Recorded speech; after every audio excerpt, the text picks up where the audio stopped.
Dapat sana kung Magandang hapon po sa inyong lahat. Ito po inyong kaibigan kay Jesus, Brother Manny Bautista. Po?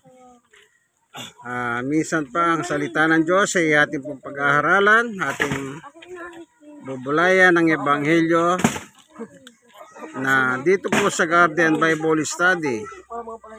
Dito po sa Paradise Site, Barangay 128, Zone 10. District 1, Balot, Tondo, Manila. Kung tawagin po ito ay permanent housing or formerly Smoky Mountain. Po? Dito po sa Balot, Tondo, Manila. Bago po kami magsisimula mag-aral ng salita ng Diyos ay aming inahawit kay buti-buti mo, Panginoon. Okay, hawitin natin. 1, 2, 3. Ay buti-buti mo, Panginoon.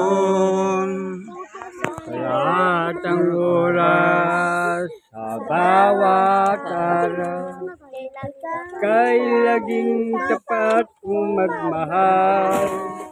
Ang iyong kaway pawalang hanggan. Pinupuri, sinasamba kita. Dakilang Diyos at Panginoon, tunay nga ika'y walang katulad, tunay nga ika'y di nagbabago. Mabuting Diyos, amin nagmamahal.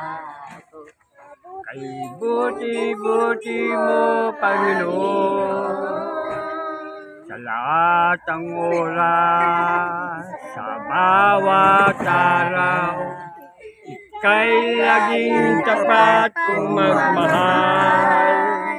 Iyong kaway pawalang hanggan. Pinupuri, sinasamba kita.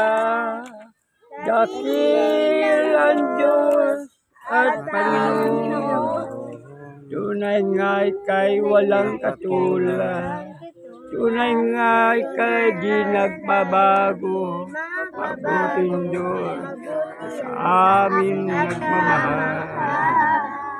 Mabuting Diyos, sa amin nagmamahal. Panginoon Diyos, samahan mo po kami sa aming pag-aaral ng iyong Ebanghelyo sa oras pong ito. Buksan mo po ang puso at isip ng bawat isa sa amin upang pakinabangan po namin ng iyong salita.